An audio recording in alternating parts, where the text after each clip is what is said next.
Have you ever wondered what life was like before we had Google Maps in our pocket? We used to hop on the computer, type in an address, and print out line by line instructions on how to get to where we had to go. We had to plan ahead. And then we'd get into the car, and then we would just hope that we wouldn't miss a turn. And if we did, curiosity became our compass. We'd have to explore. We'd have to discover our way back. Some of us would take out a map, try to figure out exactly where we are. Others would roll down our window and ask someone for help. Do you remember rolling down your window? This is before power windows. And as you can see, I'm on the right side of the road, so I'm lost. I'm lost in this scenario. I'm lost in Japan. Imagine being lost in Japan, trying to find your way, and using curiosity as your compass. That's what curiosity does. It forces us into exploration. And when used with intention, curiosity can be our superpower. In 2007, a group of researchers conducted a very clever experiment. This is at MIT. They took 64 preschoolers and introduced them to a toy that they designed. It had 4 features. It could light up, play music, squeak, and it could also reflect back as a mirror. They took the group of 64 preschoolers and divided them into 4 groups, taught them one feature but in 4 different ways. Group number 1 was taught one feature and then left to play. Group 2 taught the feature until the demonstrator was interrupted and had to leave. Group 3, they were taught an accidental discovery and then left to play. And finally, group 4 had no demonstration at all. The outcome? Group number 1, the group that only learned the one feature and was left to play, they played less and discovered less than groups 2, 3, and 4. So the lesson, when we're given direct instruction, when we're given a roadmap, curiosity takes a nap. But when we're given the freedom to explore, we find ourselves in discovery mode. So today, I'd like to teach you a very simple mindset shift to help us activate our curiosity. I call it the let me see method. Simple, 3 words, 3 syllables, followed by a goal. So let's break it down. Let. Let means allow. Allow yourself, give yourself permission to try, to say yes. Me. Who? Me. Not you, not the person next to you, not my family, not my friends, just me. I own it. I'm the judge. I'm also the jury. That's ownership. And finally, see. See the possibility. It implies action. This is the discovery. See the possibilities and see what you can do.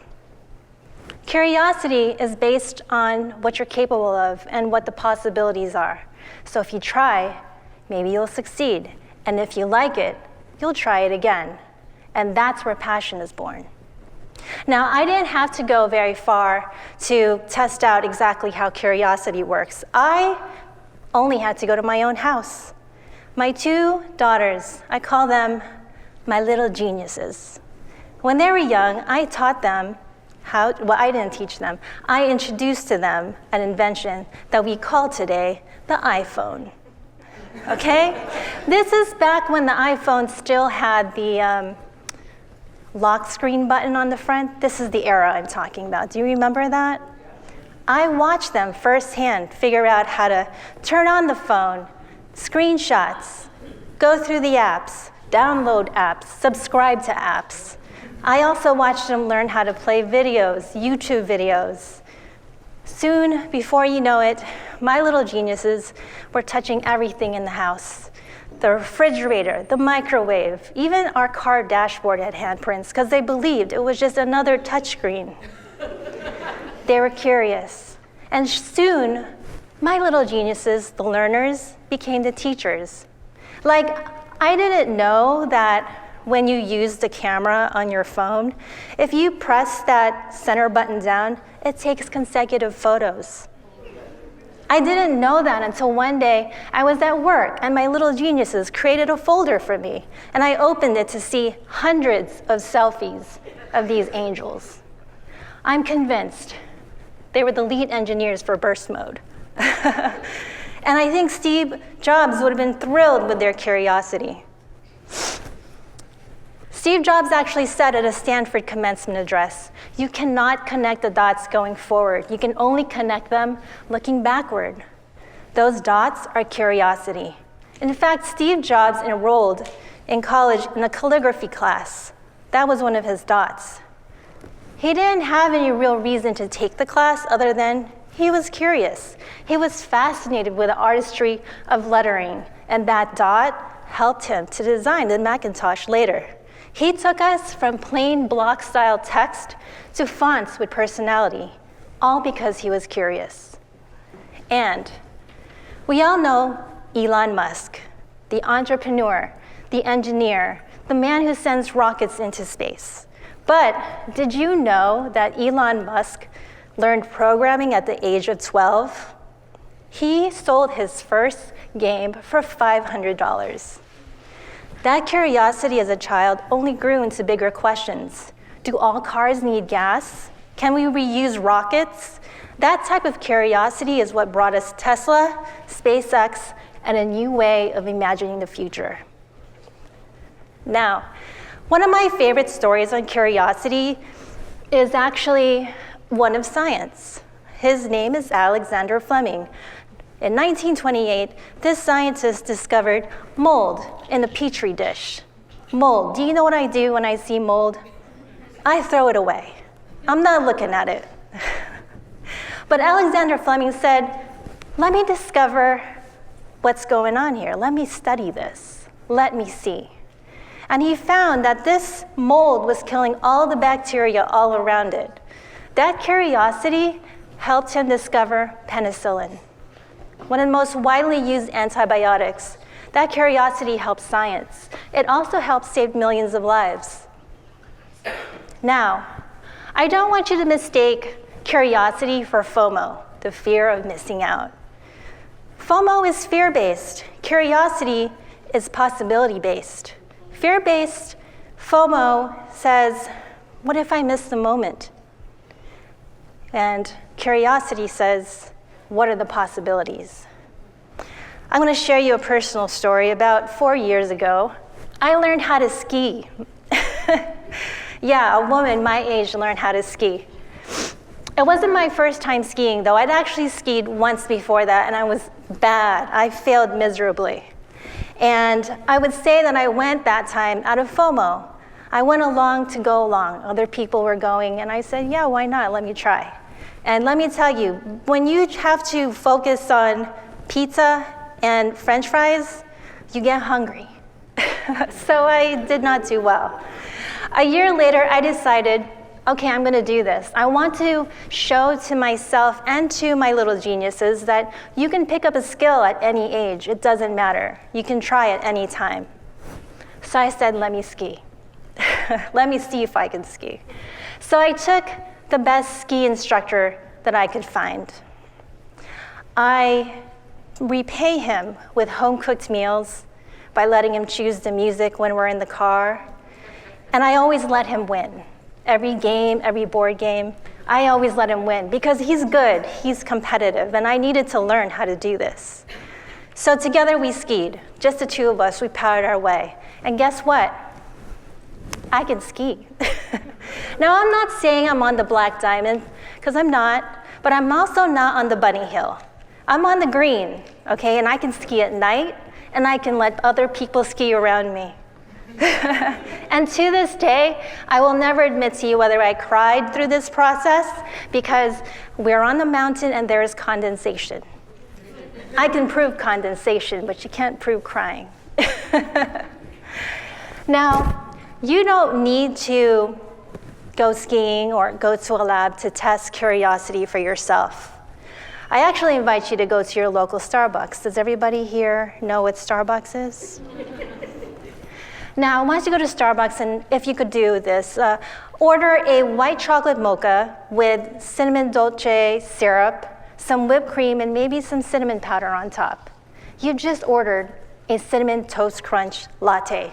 It's not on the menu, It's not printed anywhere, it's not official. The Starbucks secret menu has been around for years. It's just a beautiful big list of customer creations. People who went in and said, let me see what happens if I mix a little bit of this with a little bit of that. Like imagine one day somebody went in and said, you know what? Today I want a vanilla bean frappuccino, but no milk, just sweet cream. And you know what? Throw in half a pineapple refresher. Bam, we have a Dole Whip frappuccino. That's not a drink order, that's chemistry. That's science. So every day, a multi-billion-dollar coffee company gets reinvented, all because people go in and say, let me see what happens if I try this with that. So, my challenge for you today, I leave you with the Let Me See challenge. In the next 30 days, I hope that you can try something that you'd like to try, that you'd like to explore. Take inspired action. To help you, I have 3 special rules. Rule number 1, let's Marie Kondo this. Do you know who Marie Kondo is? Marie Kondo gave us the art of tidying. She taught us how to organize, how to look at a space with intention. She is very mindful.